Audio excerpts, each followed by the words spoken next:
Thank you, John, for that very warm introduction, and ladies and gentlemen, good evening.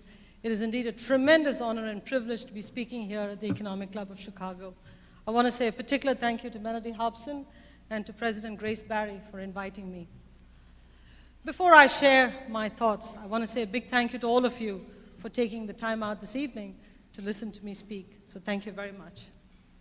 You know, for someone like me who fresh out of business school started right here in Chicago 30 years ago, it is indeed incredible to be addressing the leaders of this great city. And it has a dreamlike quality. I stand here in front of you as an example of the meritocracy that exists here in the United States. Something that I'm very grateful for, something we should all cherish, and something we should all further. I know I will do my part. So let me now turn to the topic I want to discuss with you this evening. You've all seen the numbers.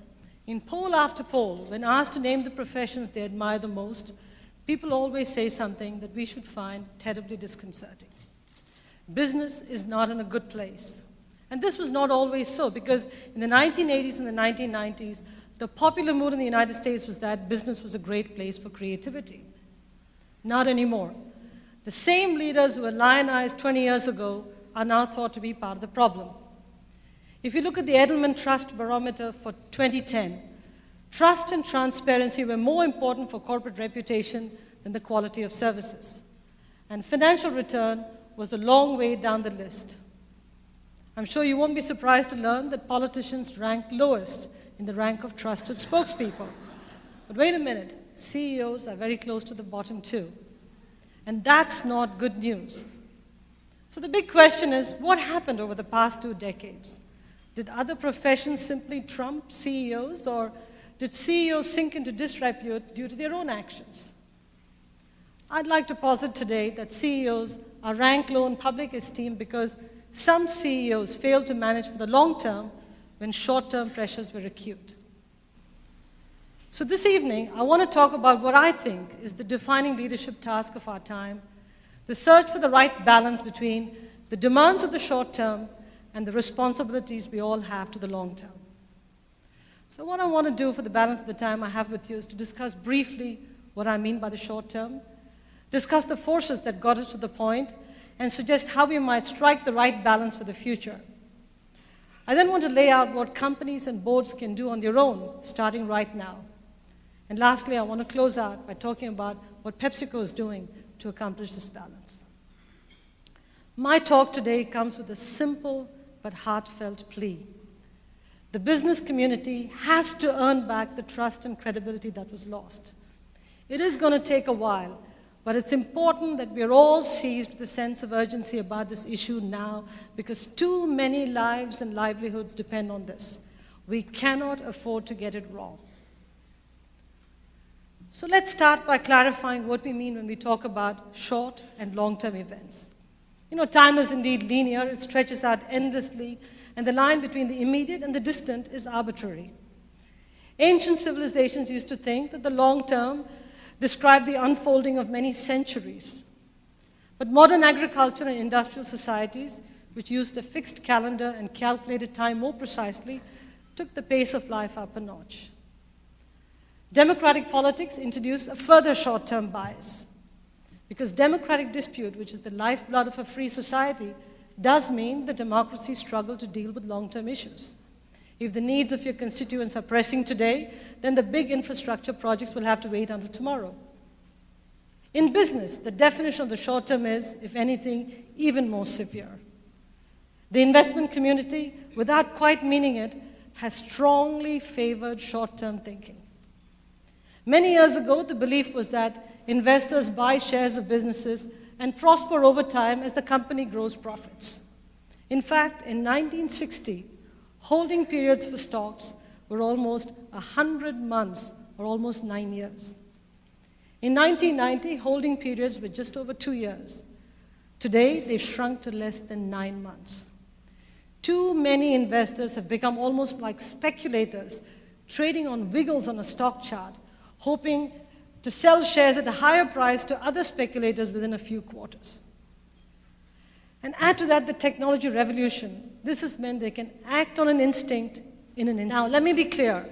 And excess of long-term thinking could be just as bad in a very different way.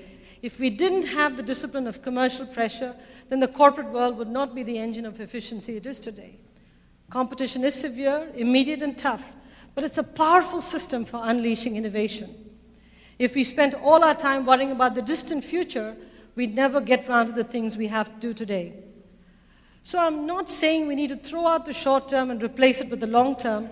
No, this is all about balance. And that's really what I want to focus on, the balance of the time. So what should we do? The need for change is extremely urgent. Let me say straight away that there is no single answer to this question. There is no simple answer to this question. Every company in every country in the world needs to work out its own way. The right balance isn't something that's going to drop out of a calculation in a spreadsheet. It's a fine judgment. But let's not allow the fact that we're all different to be an excuse for inaction. At the moment, not acting is a greater risk than acting, because there is a mood for action against the excesses of business in our country at this moment. Never mind that each one of us, no doubt, will be thinking, hey, I did no wrong. This is not my company you're talking about. I have no doubt we're all right. We can choose to act and participate in the change that is inevitable, or just stand firm and have regulation imposed on us. But let's not kid ourselves. Regulation isn't always subtle. It often does not differentiate between good company management and bad company management. And in fact, it doesn't even single out renegade sectors. Think to what happened after Enron. The Sarbanes-Oxley Act was passed in haste. It was useful in some ways, but it added bureaucratic regulation to the system and may not have addressed all the problems it was intended to fix. Recently, we published our long and short-term goals and commitments to our shareholders, to our consumers, to the environment, to employees, to all communities in which we operate. This is the document that's sitting at your desk. And if you go through this document, it lays out every one of our commitments to every one of these constituencies. And this, along with our website, lays out metrics, a progress report. It's our first start to articulate both the short term and the long term. And this is not all. Rewards and recognition are an important part of this whole process. So our executive compensation programs are tied to both our short and long-term metrics.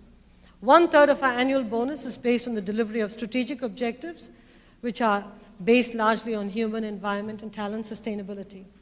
And soon, we will start pegging a portion of our long-term performance share awards for senior executives to specific portfolio transformation goals in human sustainability. And we also do our best in every board meeting to discuss progress on long-term initiatives. Now, navigating through the challenging economic environment has made it difficult to always strike the right balance, but I believe we have the necessary discipline in place right now. We're not immune to criticism by any means. There are many skeptics and cynics who say this is all marketing gloss. But we plan to remain committed and steadfast. We know that staying strong in spite of the critics is what will deliver short-term results and long-term value. It is what will allow us to hand on what we inherited, a company that's durable and set for the future. So let me close by referring to a book called The Devil's Dictionary from 1906. Ambrose Bierce, the author, made the following entry under the word corporation. An ingenious device, he wrote, for obtaining profit without responsibility. A few times over the past century, his satire appears to have come uncomfortably close to the truth. Let us commit together that we will rewrite the definition of the corporation once and for all. Like the characters in the Hindu epic, the Ramayana, capitalism has the ability to assume different forms for different times for different nations. Clearly, the Western capitalism that dominated the last years of the 20th century has suffered a severe jolt. But out of the wreckage of the old, the new is struggling to be born. We do not lack the knowledge to improve our world, neither do we lack the need. If we fail, it'll be because we lack the will. We cannot say yet quite how it'll look, but together, as corporate leaders, as members of boards of directors, we can bring it about. You know, there's a very telling proverb that says, if you want to know your past, look into your present conditions. If you want to know your future, look into your present actions. Ladies and gentlemen, it's down to you, it's down to me, it's down to all of us. Thank you so much for your attention this evening. It's been a privilege to speak with you.